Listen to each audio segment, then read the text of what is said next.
बिस्मिल्लाहिर्रहमानिर्रहीम, अस्सलाम वालेकुम। एक बार फिर फरहान असलम बरतानिया से आप सबको खुश आमदीद कहता है। और आज के प्रोग्राम जनाब मिडल ईस्ट में जारी चंद अहम तब्दीलियों के हवाले से या अहम डेवलपमेंट के हवाले से है। इसराइल ने ईरानी एटमी तनसीबात पर हमला करने के प्लान को हतमी शक्ल दे दी है, जिसके जवाब में ईरान ने इसराइल को ये धमकी दी है कि अगर इसराइल ने इस किस्म का कोई भी एडवेंचर करने की कोशिश की तो उसको निस्तो नाबूद कर दिया जाएगा। क्या ऐसी बात है? ईरान ये धमकियां क्यों दे रहा है? कौन सी ऐसी जनाब वो गिद्दड़ सिंगी है ईरान के पास कि ईरान ही समझता है कि वो इसराइल को तबाह कर सकता है, बावजूद इसके कि इसराइल के पास सारे के अमेरिका ने हर किस्म का असला उसे दिए रखा है। और दूसरी जानिब अमेरिका भी चाहता है कि ईरान एक बार फिर एटमी जो जौहरी एक मुआहदा हुआ था उसके हवाले से वापस मुज़ाकरात की टेबल पर आए। लेकिन ईरान इस हवाले से मुज़ाकरात की टेबल पर नहीं आना चाहता जब तक कि अमेरिका ईरान पर आयद पाबंदियों को नहीं हटाता। क्योंकि आपको मालूम है कि ट्रंप साहब ने ये इस मुआहदे से यकतरफा तौर पर, जिस मुआहदे में यूरोप के दीगर ममालिक भी शामिल हैं, वो यकतरफा तौर पर इस मुआहदे से निकल गए थे और उन्होंने ईरान के ऊपर पाबंदियां लगाने का ऐलान कर दिया था। यानी कि वो चीज़ें जो इसका इसराइल मुतालबा कर रहा था कि ईरान को ज़ाहिर के इक़्तिसादी तौर पर पहले तो मफलूज कर दिया जाए और फिर इस पर हमला करके जो भी इसकी ताकत है उसे ख़त्म कर दिया जाए, ताकि मुस्तक़बिल में ईरान इसराइल के लिए किसी किस्म का ख़तरा ना बन सके। ट्रंप ने हमेशा जो इसराइली स्टांस है उसको बहुत ज़्यादा फॉलो किया, मैं समझता हूँ। लेकिन जैसे ही जो बाइडन आए उन्होंने इस पॉलिसी को तब्दील किया, बावजूद इसके कि इसराइल इतना इस हद तक ताकतवर है अमेरिका के अंदर कि कोई भी अमेरिकी हुकूमत इसराइली मफादात के अगेंस्ट काम नहीं कर सकती। उन्होंने ये दिया दिया कि हम जंग नहीं करेंगे, लेकिन हम ये चाहेंगे कि एक बार फिर अमेरिका मुज़ाकरात की ईरान मुज़ाकरात की टेबल पर वापस आ जाए और एक बार फिर जौहरी मुआहदे में शामिल हो जाए। लेकिन ईरान ने इसके मुकाबले में ये मुतालबा किया था, क्योंकि अमेरिका पहले खुद इस मुआहदे से निकला और उसने पाबंदियां आयद की, लिहाजा वो ये तमाम पाबंदियां एक साथ ही हटाएगा तो फिर ईरान मुज़ाकरात की टेबल पर आएगा। ईरान ने इस बात को नहीं माना और अमेरिका भी ज़ाहिर है कि इस बात पे एग्री नहीं था कि वो ऐसा करे। दोनों एक तरह से मैं समझ लीजिए कि स्टैंड स्टिल के सिचुएशन में थे कि कौन आगे बढ़े, कौन पहला स्टेप ले, और दोनों ममालिक इस बात में के लिए तैयार नहीं थे। जिस पर अमेरिका की जानिब से जो मसल पावर जो है अमेरिका ने अपने शो की चंद रोज़ पहले शाम के अंदर ईरानी ठिकानों पर या ईरान की हिमायत याफ्ता मलेशिया के ठिकानों पर अमेरिकी जंगी तैयारों ने बमबारी की। एक तरह का मैसेज था ईरान के लिए कि जनाब हम किसी भी हद तक जाने के लिए तैयार हैं। और गुज़श्ता रोज़ अमेरिकी बमबार तैयारे B-52 ये लॉन्ग रेंज तैयारे हैं,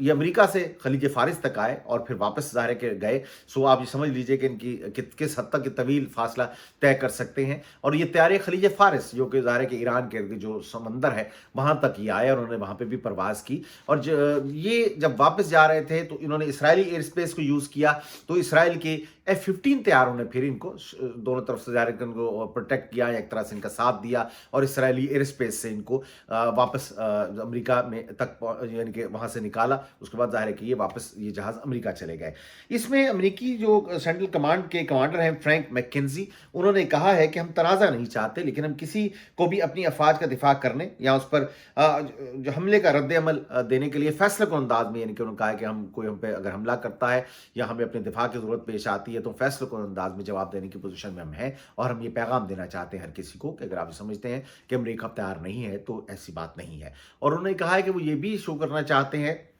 ज़ाहिर कि ये सारा मैसेज ईरान के लिए था, ये भी शो करना चाहते हैं किसी वक्त भी वो शॉर्ट नोटिस के ऊपर अपनी फौजी को डिप्लॉय कर सकते हैं। अगर अमरीकी मफादात को इस खत्ते में किसी किस्म का भी कोई की गज़न पहुँचती है, कोई नुकसान पहुँचता है, तो अमरीका उसके लिए किसी भी हद तक जाने से गुरेज नहीं करेगा। ये वो धमकी है, ये वो थ्रेट है जो कि इस ईरान को दी गई है अमरीका की जानिब से। अब इस पर अमरीकी इंतज़ामिया क्या ईरानी इंतज़ामिया क्या कहती है ये भी मैं आपको बताऊँगा। लेकिन उससे पहले इसराइल भी सारे मामले में ज़ाहिर है कि वो भी उछल उछल के दरमियान में आ रहा है, क्योंकि मेन प्रॉब्लम तो उसी की है। उसको ईरान से मसला, इस खत्ते के अंदर पहले से इराक से मसला था, क्योंकि आपको शायद याद ना हो लेकिन इराक वाहिद मुल्क है इस सारे रीजन के अंदर के जिसके बॉर्डर इसराइल से नहीं लगता, लेकिन उसके बावजूद भी उसने इसराइल के ऊपर हमला किया था, मिसाइलों को हमला किया था, जिसकी पादाश में सद्दाम हुसैन को आखिरकार फांसी पर चढ़ा दिया गया। ईरान भी ज़ाहिर है कि इसराइल अगर ये समझता है कि उसे ख़तरा है ईरान से, तो ईरान को भी चाहेगा कि वो ختم ہو جائے, اس کی ایٹمی طاقت سے لے لی جائے, فوجی قوت اس کی ختم کر دی جائے, اور اس کے لیے وہ ظاہر ہے کہ امریکہ کا کندھا استعمال کرتا ہے. اب اسرائیلی وزیر دفاع نے کہا ہے, بینی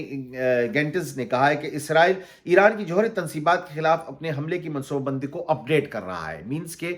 جو بھی جدید تقاضے ہیں اس کے مطابق جو ہے اس منصوبے کو ڈھالا جا رہا ہے کہ ایران کی تنصیبات پر حملہ اسرائیل کرے گا تو کیسے ہوگا. یعنی کہ یہ پلان آلریڈی موجود تھا, لیکن اب موجودہ تناظر کے اندر اس پلان کو اپڈیٹ کیا جا رہا ہے, اس کو تبدیل کیا جا رہا ہے, اس کو جدید کیا جا رہا ہے, تاکہ فوری طور پر اگر حملہ کرنا ہو تو اسرائیل کو پتا ہو کہ اس نے کیا کرنا ہے. اس کے جواب میں اسرائیل کا ظاہر ہے کہ یہ جب بیان آیا تو ایرانی قیادت تو obviously وہ چپ رہنے والے تو نہیں تھے. اسرائیل کے اس ساری دھمکی کے جواب میں ایرانی وزیر دفاع امیر حاتمی نے گزشتہ روز یہ دھمکی دی ہے کہ ان کا ملک کسی بھی اسرائیلی حملے کا تباہ کن جواب دے گا, اور کہا ہے کہ کبھی کبھی جو یہ صہیونی حکومت ہے یعنی کہ اسرائیل ہے, مایوسی کے عالم میں انہوں نے کہا کہ اسلامی جمہوریہ ایران کے خلاف اس قسم کے بڑے بڑے دعوے کرتا ہے, بڑی بڑی دھمکیاں دیتا ہے کہ ہم ایران کو تباہ کر دیں گے, لیکن ان کا کہنا یہ ہے کہ اسے یہ جان لینا چاہیے کہ اس نے غلط کام کیا تو ہم تل ابیب اور حیفا کو زمین بوس کر دیں گے. یہ ان کا کہنا ہے, اور ان کا کہنا یہ کہ اسرائیل اس خطرے سے آگاہ ہے, اسرائیل کو یہ پتا ہے کہ ہماری آرمی فوجی طاقت کیا ہے, اور وہ ہمارے خلاف ایسا کوئی بھی ایکشن لیتے ہوئے کئی بار سوچے گا. یہ ایران کا دعویٰ ہے. اسرائیل ایران کی کئی ٹارگٹس کو ہٹ کر چکا ہے. آپ کو معلوم ہے ایک جنرل کو شہید کیا گیا, ایک اس سے پہلے ایک جو ایٹمی سائنسدان ہے بڑے معروف, انہیں شہید کیا گیا, دیگر کئی بالواسطہ طور پر ٹارگٹس ایران کے اندر ہٹ کیے گئے اسرائیل کی جانب سے, لیکن بظاہر ہمیں کوئی رد عمل ایران کی جانب سے خواہ دھمکیوں کے علاوہ ہمیں دکھائی نہیں دیا. اب ایسی کیا بات ہے, اب کون سی دھمکی ہے جو ایران دے رہا ہے, اور کیا یہ صرف خالی دھمکیاں ہیں صدام حسین والی؟ کیونکہ صدام حسین بھی جب حملہ عراق پر ہونے جا رہا تھا اس وقت وہ بھی بڑے بڑے دعوے کرتے تھے, بڑے بڑے دھمکیاں دیتے تھے, لیکن انفارچونیٹلی جب حملہ ہوا ان پر تو ان کی بیشتر فوج جو ہے وہ اپنا سامان, اپنے اسلحہ چھوڑ کر بھاگ گئی, اور کپڑے انہوں نے چینج کیے سویلین ڈریس میں اور وہ چلے گئے. میں نے کیونکہ عراق وار کو کور کیا ہوا ہے, برٹش فورسز کے ساتھ میں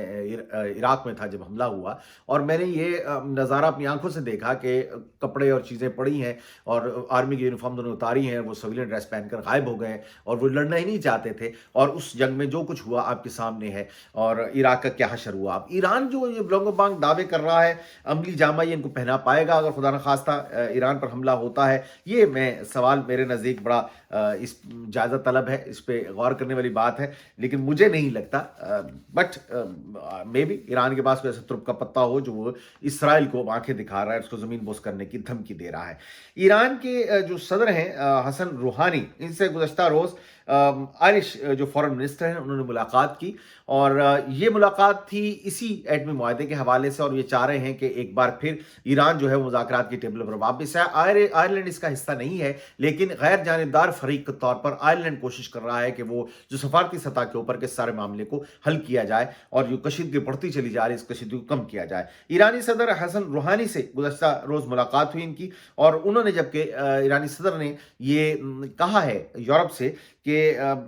پریشر اور تھریٹ دینے سے یورپ جو ہے پرہیز کرے, اور تہران کے ساتھ اگر آپ معاملات طے کرنا چاہتے ہیں تو یہ بات چیت باہمی احترام کے بنیادوں پر ہی ہو سکتی ہے, یہ دھمکی یا دھوس کی بنیاد پر یہ نہیں ہو سکتی ہے.